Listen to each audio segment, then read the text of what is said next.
As a Stoic philosopher, Seneca believes that there are things in your life that you can control, and there are things in your life that you cannot control.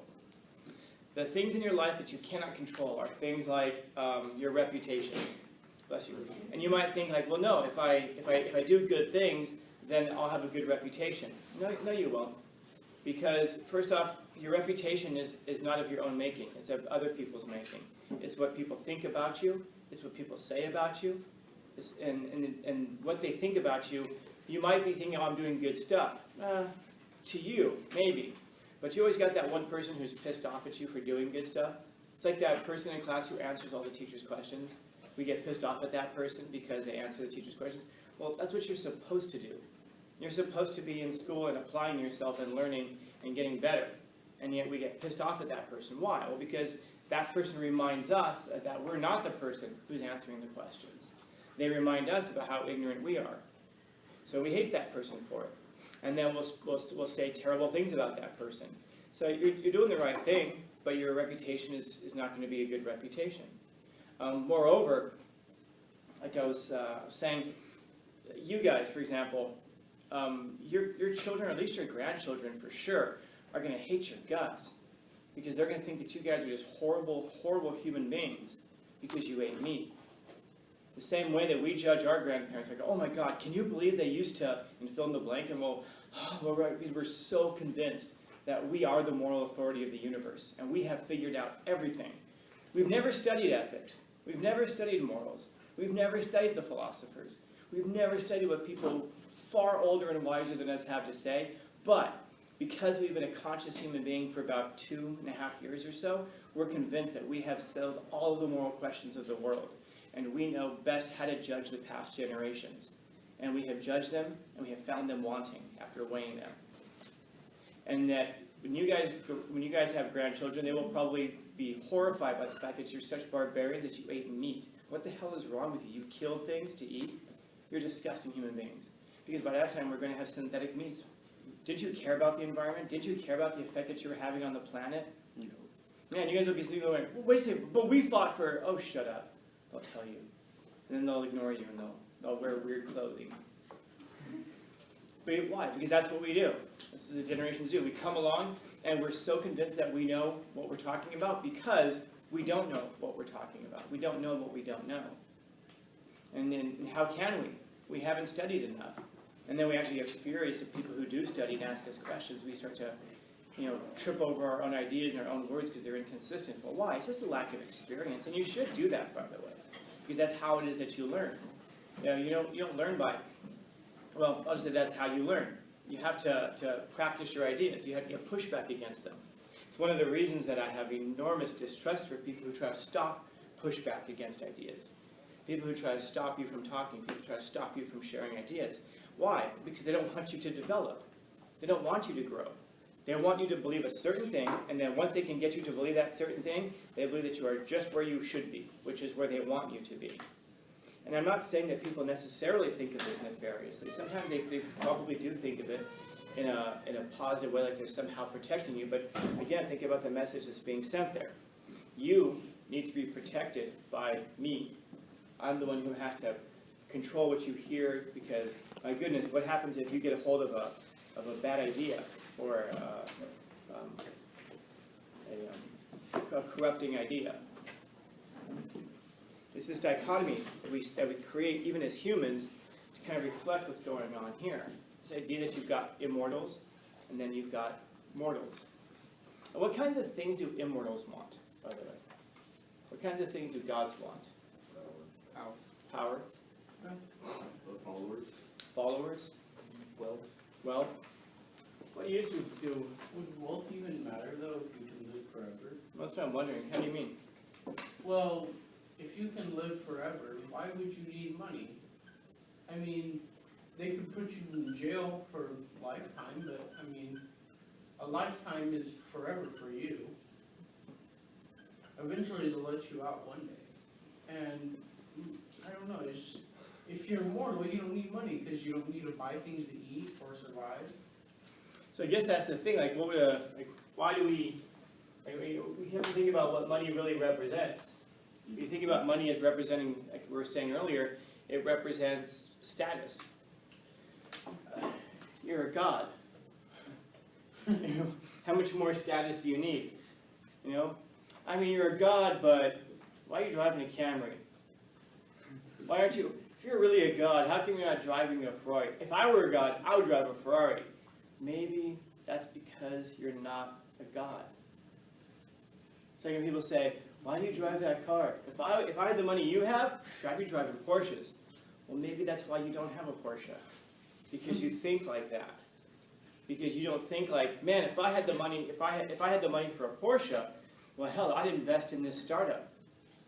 No, instead we're thinking, no, I'd buy the Porsche, which is going to depreciate, rather than put the money into something that's going to appreciate. In other words, a lot of it is this mindset. So it makes me wonder, well, I'll say that in a second, what kind of things do mortals want? Well, money. Yeah. To not be immortal. To not be immortal? Two. They want immortality. What else? Comfort. Followers. Followers. Social media followers. They would want power. Exception. Exception for who you are, yeah. Oh, acceptance, gotcha.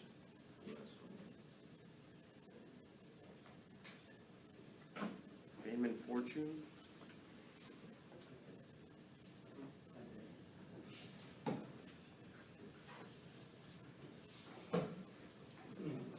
And, I mean, who wouldn't want to be in like a story, you know, like you read in the books? I mean, everyone wants to be a hero, so. I think that that's probably how we can encapsulate this whole thing.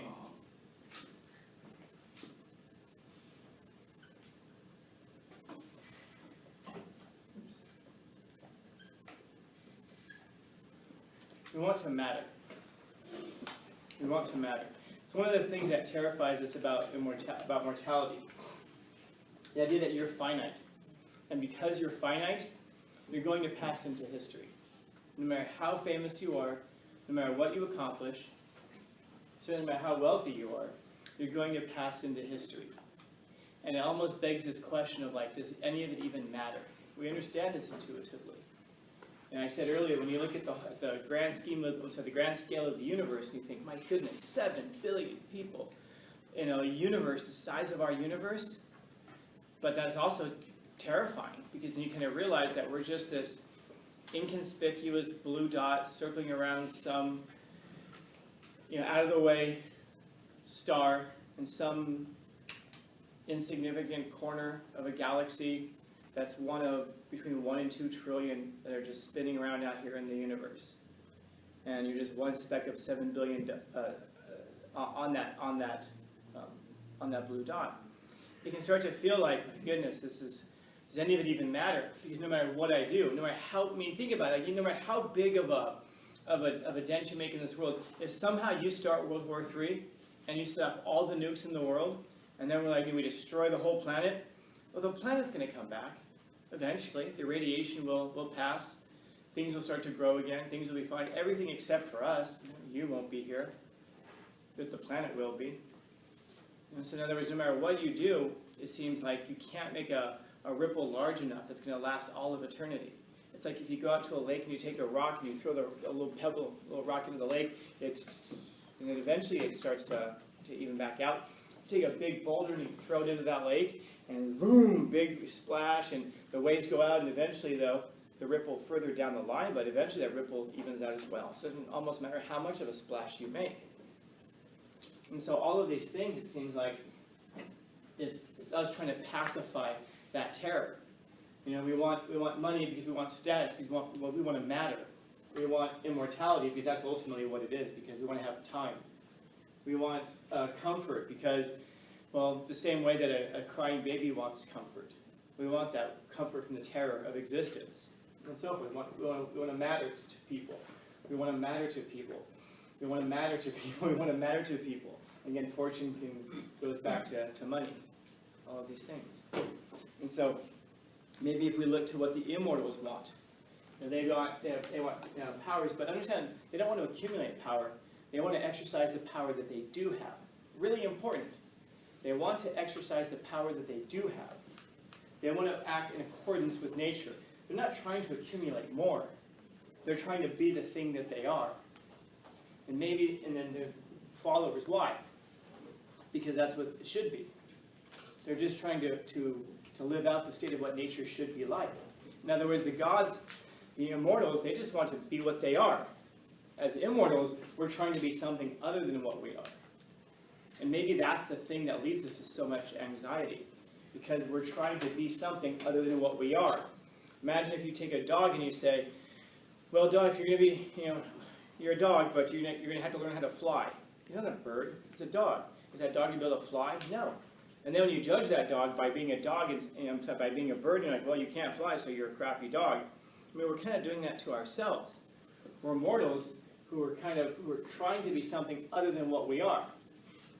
If instead we can embrace what we are and be the best version of that thing that we are, well, now you have fulfilled your meaning. You have fulfilled your purpose, whatever it is.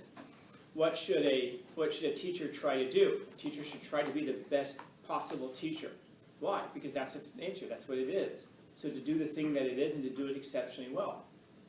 I look at students, and the students are like, oh, high school, and they're so bored, they're so over it. It's like, well, of course you are. You're not being what you're supposed to be. You're supposed to be a student. What should a student be doing? Studying, engaging material, discussing these things, growing as a person, engaging in the civic activities of the school. And when you're not doing that stuff, well, surprise, surprise, I don't feel like I belong there. God, I hate being there, so on and so on and so on. Of course, because you're not being the thing that you're supposed to be. People go to work and they hate their jobs. Well, of course, because you aren't doing the thing that you're supposed to do, which was whatever you signed up for in that case. You took the job. You knew what the job was. And if you're doing exceptionally well at the job and you're fulfilling your role, well, surprise, surprise, what happens? You enjoy it. Days go faster. You enjoy it, at least far more than you would otherwise. And then you get promotions, and those promotions lead to opportunities maybe in other companies. In other words, you're developing a skill set. I guess I would ask that question, if you're here right now, what skill set are you developing that's going to help you in the future? One of them you could be developing is, if you hate the class or you hate the school, doing it well anyway. Because there are going to be things in life that, in order to do what you want to do, you're going to have to do things that you don't want to do. If you want to own a business, well, you're going to have to do some accounting. How's your math? You want to sit there for hours and try to figure out tax forms? Nobody wants to do that. Not even accountants want to do that for the most part. And yet, that's something that you have to do if you still want to run your business. So one of the skill sets that you learn is how to do the things that you don't want to do so that you can be the thing that you want to be. I wonder how many people, sorry, I wonder how many of you, go to the gym and you grunt and you sweat and you tear your muscles and you get injured, you go through all this pain so that you can look the way that you look, so that you can have the body you want to have.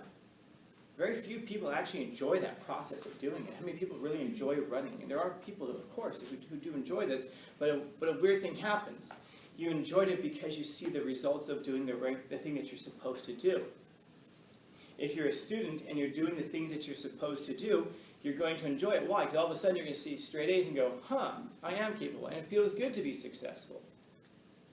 If you're working a job, like I said earlier, and you're doing it well, surprise, surprise, you're going to enjoy it because you're good at it. If you're going to the gym and you're going through the hard work, but then you see the results, you might start to enjoy running, because running actually is fun if you're in shape. And if you guys are runners, you know what I'm talking about. All of these things are fun or at least far more tolerable, if we're doing it as we're supposed to do it, if we're successful at it. Sorry. If you're being a successful human being, and I don't mean successful in the sense of these things outside, I'm saying in the essence of what it is to be a human. If you're a successful human being as a human being, and maybe these things are not what success looks like. I think there are probably things that success do look like for example, living in accordance with nature, living in accordance with virtue. And you find that when you do those things, suddenly being a human is far more tolerable. Because you start to realize that the impossible things, like immortality, just don't matter anymore. Comfort no longer matters. What matters is being a proper human being, doing the right thing. Not doing what's easy, but doing what's right. Not doing what's expedient, but doing what's right. followers won't matter because you'll realize you don't have control over that. And besides which, not to be an ass, but they really look at it. Do you want to have a lot of followers? If you look at the people who might be following you? I mean, if you're a celebrity and you've got people who are, like, you do something stupid like, I don't know, pour a bucket of ice over your head, and all of a sudden all your followers are doing it. Do you ever look at that and just go, that's who's following me? You know? Maybe it's not followers, maybe it's if you're having a positive impact. And so 1 or 2 followers is plenty. Or maybe you start to realize that as a human being, you shouldn't be following anybody. You could be modeling yourself after people, but that's different from following people. Power won't matter. Acceptance won't matter, because you could do the right thing and people will still think terrible things about you. Martin Luther King Jr. still got shot. He wasn't accepted by everybody, but he was doing what was right. And so forth, down the line. So you start to realize that those things don't matter if you reorient yourself that way. But I think you'll find something about that. When you do the right thing, and you do become a powerful, strong individual, you're going to have this. People will follow you. You will have opportunities for things. That doesn't mean you'll take all those opportunities, because you'll realize that some of those opportunities interfere with you doing what you need to do. Now, I'm not saying what you need to do in terms of a goal. I'm saying what you need to do, which is in terms of being a strong, powerful individual. You know? We act like mortals in the things that we fear. And what are the things that we fear? We fear not being immortal.